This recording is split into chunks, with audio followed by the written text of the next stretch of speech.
Hello there guys, Fengferth here. I want to very quickly talk about a game that I recently come across on Steam Greenlight called Survive. Now for those of you that follow Greenlight and actually take part in voting, you might have already come across this game and you've probably seen it and thought, wow, it looks pretty cool. There's no gameplay for it at the moment because it's in pre-alpha. But what caught my eye with this is I had to do a little bit of deeper research actually, because it doesn't really tell you an awful lot on the description. There is actually a blog post which we will be going to very shortly to discuss some of the features of the game. At the moment, if you look at it, look at the screenshots, it actually looks really damn beautiful. Now, ignore I think that's Clive or Carl. I think it's Carl. Ignore Carl, the zombie, because that's all the zombies are. That's just a placeholder. Just look how beautiful the world looks. Looks really nice and stunning. Okay, so Survive is basically a zombie survival simulator, which is really interesting because, I mean, there is a lot of them around now. We've seen a few crop up here and there. The Dead Linger probably being one of the more anticipated ones for me. Before I crack on with this, for those of you that are still interested in the Dead Linger and are wondering why I haven't done no content on it for quite some time, they are actually making a new engine. They've made a new engine for it. So I can't remember what it's called. It's called something really stupid, but apparently it's a much better engine. It's much more optimized, and it's going to allow them to do a lot more stuff with the procedurally generated things. So once there is a new build out for that, yes, I will be doing a video to cover that. Until then, stop pestering me. Okay, so let's go back to Survive. So let's just quickly go through the description, right? Survive is a first-person zombie survival shoot set in a procedurally generated open world. The idea of the game is, what would you do in a zombie apocalypse? You are put into a random house in a huge, completely procedurally generated world. You have to explore the procedural world to find the food, water, and guns you will need to survive the zombie horde. Survive is very early in development and is using a game engine completely written from scratch by Subsurface Games. Most of the development work so far has gone into creating the engine. The engine just got to the point where, yeah, it says go, but it got to the point where all future work is being devoted to gameplay. So all the infrastructure is there. It's all there. It's ready to go. All it needs now is the gameplay, which is cool. Okay. So Survive will also have crafting, multiplayer, traps, dynamic barricading, land vehicles, air vehicles, survive NPCs. It's all in that blog post, which we'll go into a bit. You can think of this game as more of a zombie apocalypse simulator. If you think right now in your head your exact plan for a zombie apocalypse, which I'm sure you all have thought of at least once, I want you to be able to do it in the game. That is a big step. That really is a big step. To be able to do that, it will be quite an accomplishment. I mean, the closest one is probably Cataclysm, in all honesty. And I will be referring to games such as DayZ and the Dead Linger and Cataclysm quite a bit, because this game has got a lot of the features that those games have. But this is cool. So this is basically going to, I don't know, I suppose you could think of it as a 3D first-person shooter of kind of Cataclysm, but more classic zombie survival rather than the sci-fi stuff with it. This is going to be really cool by the look of it. But as I said, all there is at the moment is just the infrastructure. I do highly recommend you watch the video, because you will actually see it a lot better than you can see it here. Play it in HD. It looks really stunning, and if they've got that as the infrastructure, I really can't wait to see what the gameplay is going to involve. So, shall we have a crack at the blog post? I think we should. Okay, so here's the blog post. So there's been a lot of questions on Steam Greenlight page about Survive, so I was going to try and address some of the most frequently asked questions. This post will also show how Survive is going to be different than the other games in the open world zombie shooter category, like the Dead Linger and DayZ standalone. He's been getting a lot of questions about why Carl, the fat zombie with the tie and unbuttoned pants from the video, is on his own in the game. It's just a placeholder. And also Mac users as well. There is no Mac support at the moment. It will be coming, but it's not listed on the Greenlight page because it's not in the pre-alpha yet. So yeah.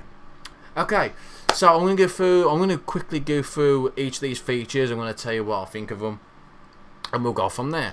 So, the apocalypse. In Survive, you'll be able to pick the time that you want to play relative to the start of the apocalypse.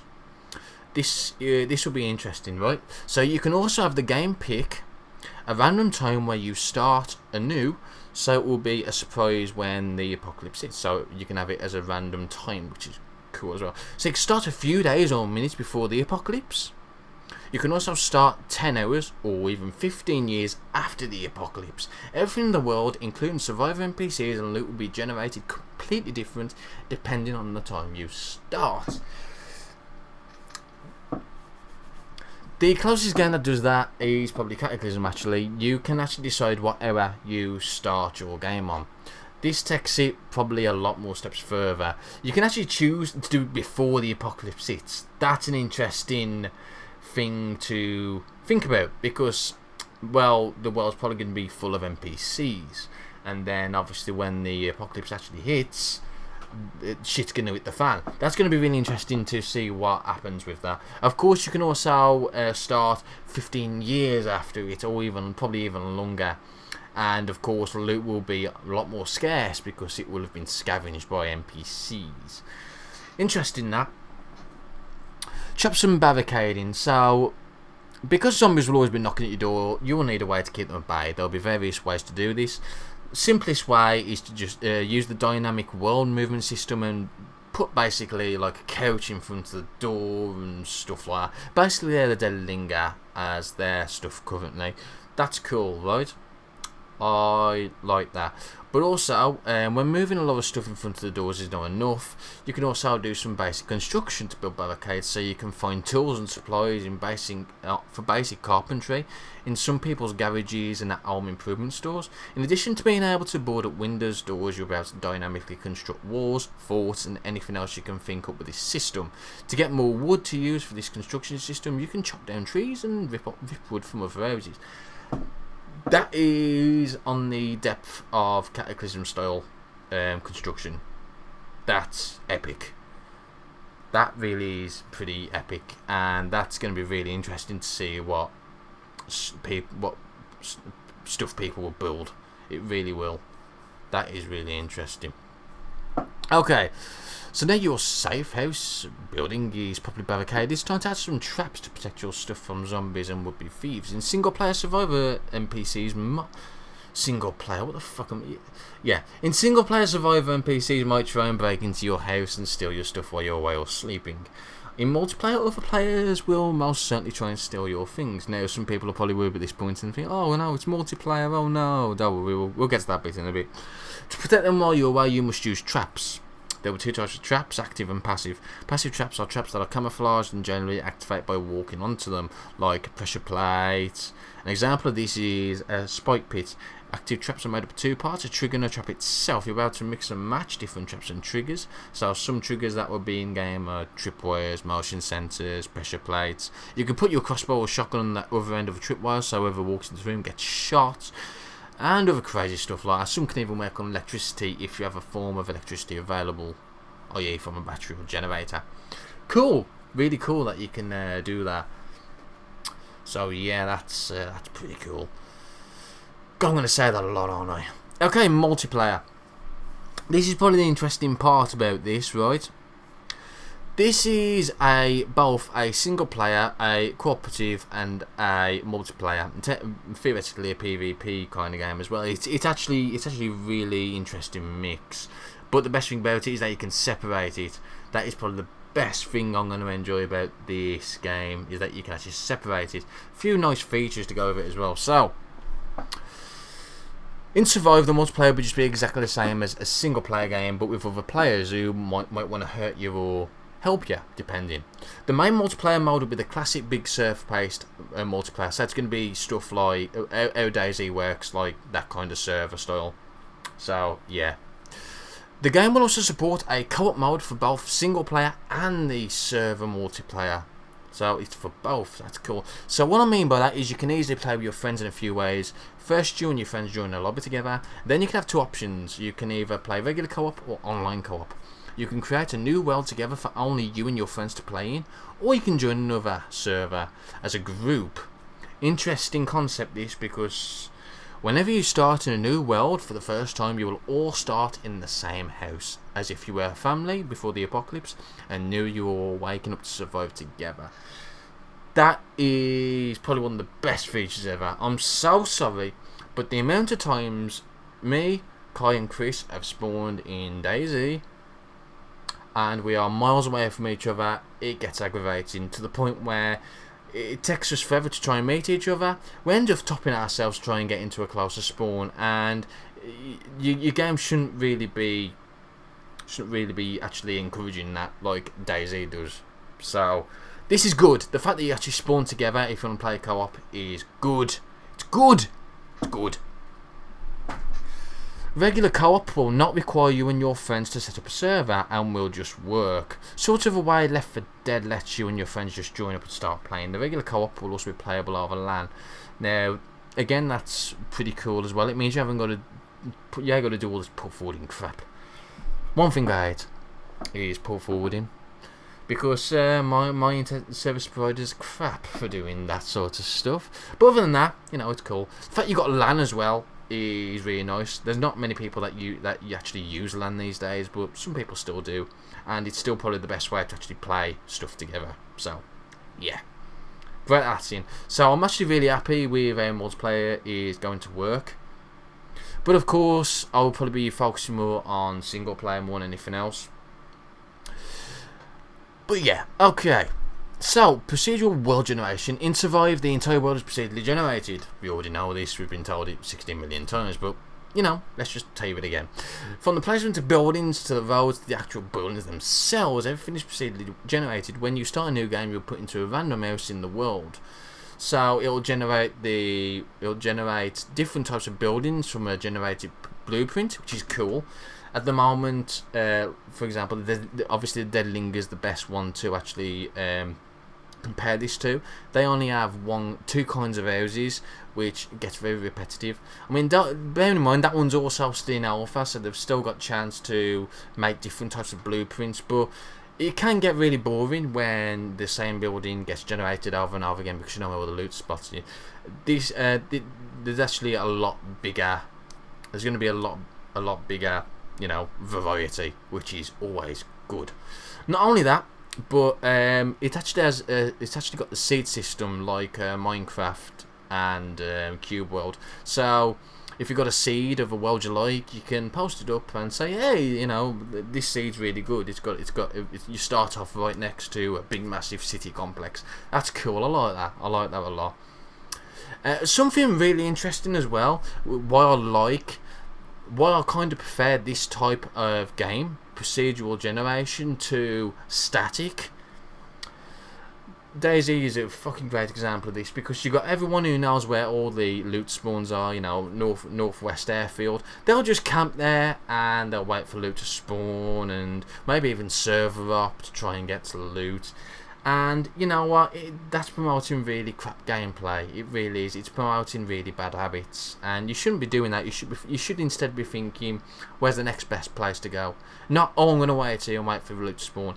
This one, you won't be able to wait for. You won't be able to wait for that in this game, because this game is procedurally generated. It won't restart unless there's some servers that will have that functionality. Then loot's not going to respawn. You can't just wait there like a little pussy and wait for loot to spawn. Can't do that. You have to go out and find it, which is good. And because of it being procedurally generated, no one's going to know where the good loot spots are, apart from the fact that you might see a police station or something.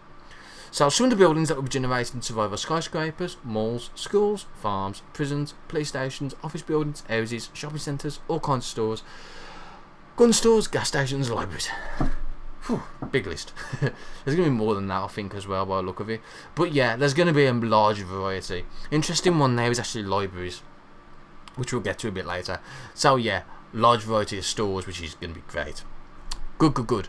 Survivor NPCs, even though it's quite big, I'm not going to go through this too much. Basically, they want to try and they're going to have NPCs that are very intelligent. They're going to have a really good AI. They're going to have stats as well associated with that AI. So there's a stat that's, like, for example, a trusting stat. So if they have a high trusting stat, then they'll trust you a bit better and they'll hang out with you maybe and maybe look after you a bit more. Whereas if it's too low, they might deceive you. They might try and maybe even shoot you as soon as they see you. That kind of stuff. It's really cool. Really cool. And they'll actually go about on their lives as well while you're doing your own stuff as well. So if they pick up a shotgun from a barn, it's not going to be there for you when you go there. They'll actually still have it on them. That's really cool as well. That the scavenging side of that is really cool. So crafting. This is a really big thing, right? They want the crafting to be as it was in real life. If you could craft it, if you can craft it in real life, you should be able to craft it in game. That is a really big thing to tackle. I'm gonna say it again. I'm probably gonna get out of you. I'm gonna say it again. I think Cataclysm, in this particular version that we've got now, 0.7.1 at this particular time, has got probably one of the best crafting systems in a game, because you've got loads of ways to actually craft the stuff. You've got different crafting ways to actually craft the same item, and there's a lot of variety in it. And you can actually very easily live off the land now, and I think it's gonna be quite hard to actually beat that, if I'm completely honest. But even if they even match that, I'll be happy if they can match Cataclysm kind of crafting. But if they can take it a step further, which is what they're trying to say here, then wow. I'm just gonna throw my money at you and just give me the game now. You know what I mean? Right. Scavenging and looting. Placement of resources and loot will be as close to real life as possible. So the right type of guns will be placed in the police department, wooden building supplies will be in home improvement stores, hunting rifles will be in the more rural areas, and maps of the local area being gas stations. So, you know, it's pretty generic in that respect, which I actually do like. You know, if I go to a gun shop, I expect there to be some guns in there. You know, if I go to a supermarket, I expect there to be, you know, some food and drink, maybe even a Playboy mag. You know, hey. But you know what I mean. You expect stuff to be there, you know. Which, so I'm really happy with that. But these resources will also become scarcer as time passes by, because of scavenging, NPCs scavenging and stuff. So that's really cool as well. Now, it would actually be really interesting if you could actually change the amount of NPCs that are in the game. That would be really interesting if you can alter those variables. But hey, you know, that's cool. Right, game difficulty. This is quite a big one actually. This is something I never really thought about when you take a game difficulty into account. So game difficulty will affect a few things in the game. The one thing that I didn't want to affect is zombie killing. My goal with this game is to make the zombie killing as realistic, as fluid as possible, because that is one of the main things you'll be doing in the game. Shocking, I know. High difficulties will not turn zombies into bullet sponges. Thank fuck for that. If there's one thing I hate, especially in a game like Killing Floor, the actual enemies scale health depending on how many survivors are alive, which even though it's kind of good in that sense, because obviously there's more people shooting at, like, you know, the creatures. It gets rid of the immersion. It completely destroys the immersion. If you shoot a zombie in the head, you expect it to go down. If you had a bullet, if it had more health or something like that, then, you know, it would just say, well, you know, I just shot him in the head. He should be fucking down. He should be dead on the ground, but he's not. And it ruins the immersion. So I'm really glad that it decided to do that. What they're going to do instead is they're going to increase zombie intelligence, increase possibly zombie damage, decrease the availability of supplies, increase the NPC aggressiveness and stuff like that, which would be really cool.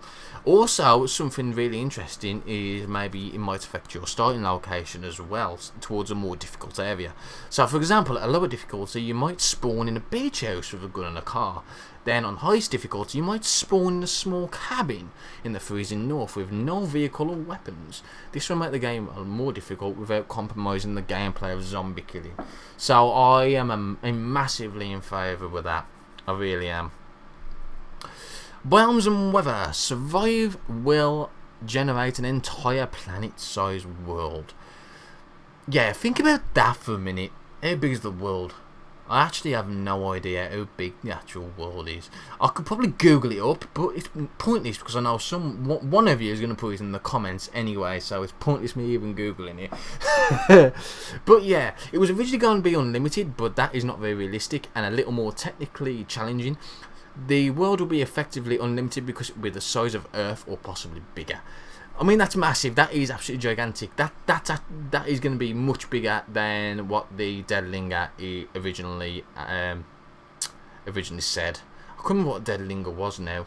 Was it 52,000 kilometers squared or something stuff like that? Anyway, it's going to be massive. That is going to be huge. More importantly, it's going to have biomes. Yeah.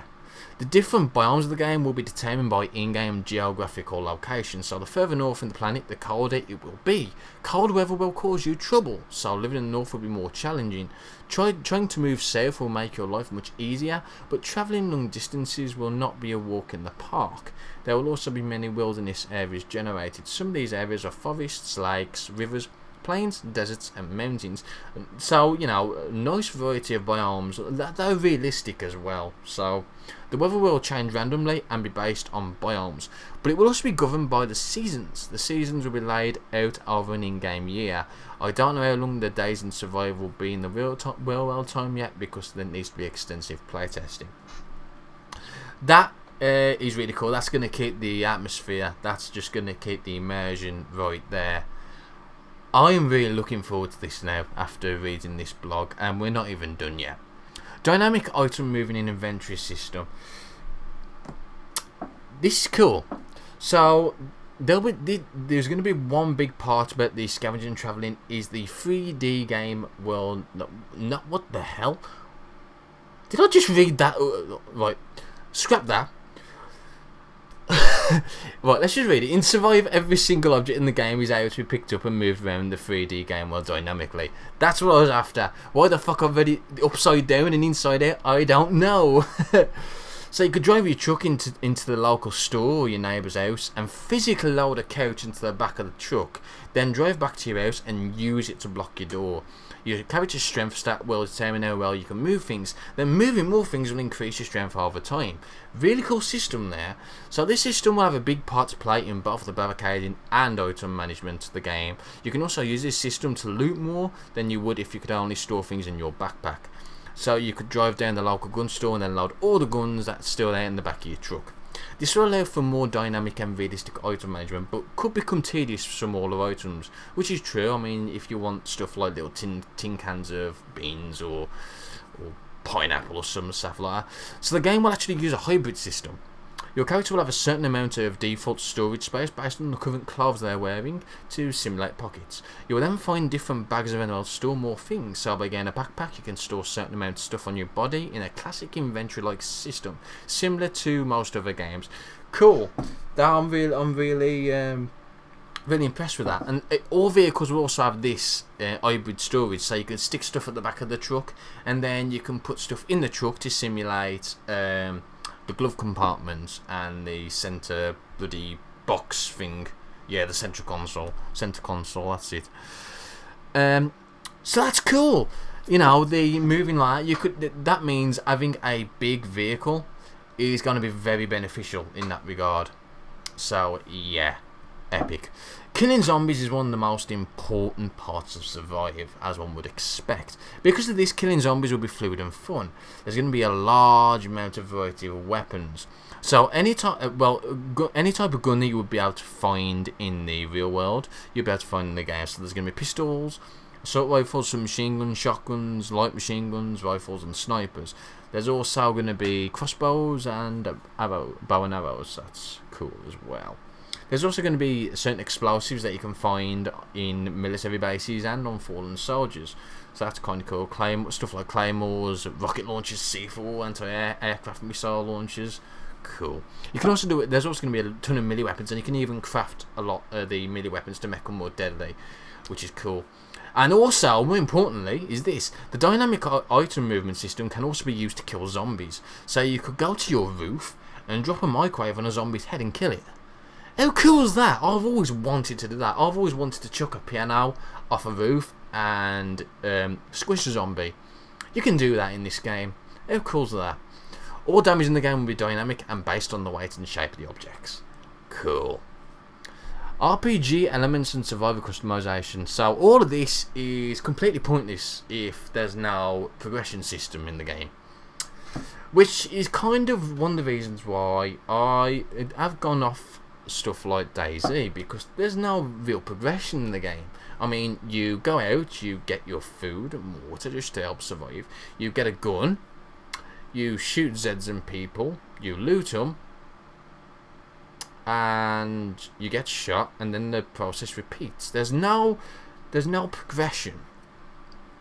Well, obviously in Cataclysm there is progression. You got skills to level up. You can get mutations to try and make yourself even stronger. There's actually an awful lot of progression in Cataclysm. Okay, so your survival will be very customizable in Survive. There are 3 different aspects of customization: stats, skills, and equipment. So you'll have various stats that affect how well you do different things in the game.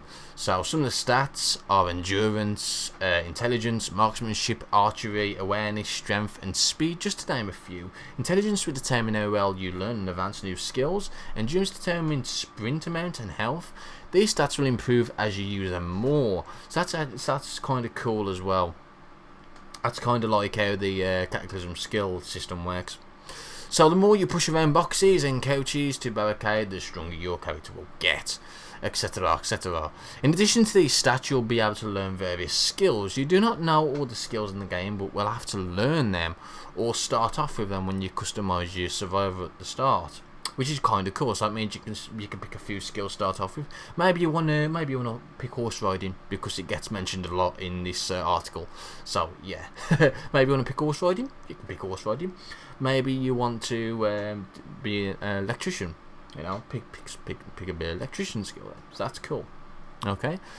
If you don't have the skill, you could try and do stuff, but you might actually fail and you might even hurt yourself. So you can learn a new skill by either reading a book you find or having another survivor player teach you the skill.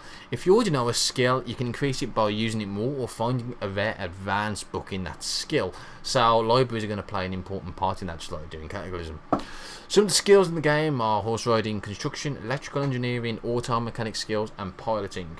So yeah, interesting amount of skills. There's obviously going to be more as well. It's not just those. When you start a new game, you'll be able to pick a few skills and customize your stats to simulate starting a life of a different person. Cool. Third way you can do it is by equipment. So there's going to be a slot for hats, shirts, jacket, pants, and shoes. This equipment can help you from getting infected and damaged by zombies. It can also protect you from bullets. In addition to equipping various clothes, you're able to equip the various bags. The bigger the bags, the actual more encumbered you become and more slower you move. So it's gonna have quite a good encumbrance system in there. So yeah, as you can see, some bigger bags like duffel bags will also slow down your movement. There's also an interesting holster stuff. So then you could equip all kinds of different holsters for different weapons. When you start, your character will have 2 holster weapon slots to simulate putting 2 pistols in the back of your pants. How cool is that? Fucking 2 pistols at the back of your trousers, yeah man.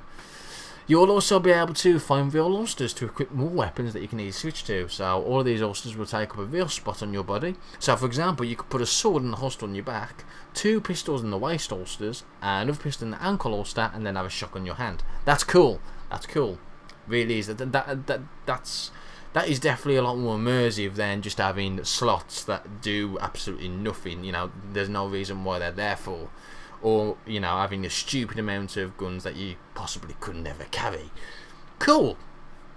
In Survive, you will need food and water to stay alive. I'm not going to go through that much because obviously it's just general survival stuff. You need water and food, but the interesting thing is you can actually fish for food, and you can also start a farm as a source of food. So that's interesting. So there's going to be agriculture in the game. Looking forward to that because there's not really any game that actually uses agriculture yet, or fish for that matter. So that's cool. Vehicles. In Survive there will be all types of vehicles. I'm not going to go through all of them, but there's going to be stuff like planes, passenger planes, jets, boats, tanks, helicopters, bikes, big massive 4x4s, SUVs. Yeah, I love vehicles. Then each of these models and variants will be spawned in various different colours. The gas to power these vehicles will be scarce. Is that Norton telling me I've done a lot of... I've got tracking cookies. Thanks, Norton. You could also use a portable generator battery to power up pumps to get gas faster. Oh god, we missed it a little bit there. So you can get gas will be rare, and it will be even rarer as the apocalypse goes on to simulate scavenging. So yeah, you can get gas by obviously siphoning gas from cars. And when you don't have gas, there'll be more natural modes of transportation like the horses. And you can even, if you find a carts and wagons, you can actually hitch that to your horse, and they can transport your stuff for you, which is really cool. Interesting, that. And of course, it has to remind you that you need skills to handle and ride horses. Thanks for telling us that again. Okay, so that's pretty much it in terms of features. There's a lot of features there, and it's looking really cool. For the development to Survive, will be very open to your suggestions. If you have any ideas for new vehicle weapons, crafting possibilities, blah blah blah, don't be afraid to blah blah. Guys, I'm gonna be completely honest at the moment. This has got some good ideas going through it. It really has. But my worry is, will all of them be implemented? Now, it's just a worry. You know, because obviously some games, I mean, especially stuff that was in alpha and then got released, did fail to deliver. I'm not pointing fingers at the walls here or anything, but you know.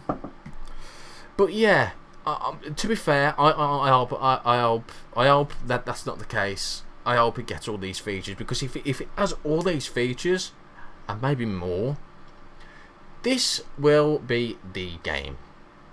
First person. It looks beautiful. It looks stunning. Procedurally generation, which means it's going to be a different experience every single time. It's going to be. What would happen if there was a survival? You know, if there was a zombie apocalypse, what would happen? Realistic look at what would happen. How would you be able to survive? Guys, I'm really looking forward to this, and you know, dig into a bit more. Maybe even help greenlight it. You know, help it get greenlit, because the principle is just stunning. It's just stunning. To me, it's like Cataclysm, but in 3D. That's one way to put it. But yeah. Wow. Okay then, guys. So I think that's pretty much it for me, actually. Sorry to take up so much of your time. How much time have I actually took up? How long has this took? Oh shit, just over half an hour. Apologies for that. But I had to get it out there. I'm so excited. I'm really looking forward to this game. I wished I'd have seen it a bit sooner, but that's life. So guys, keep an eye out on this, and I'll see you later.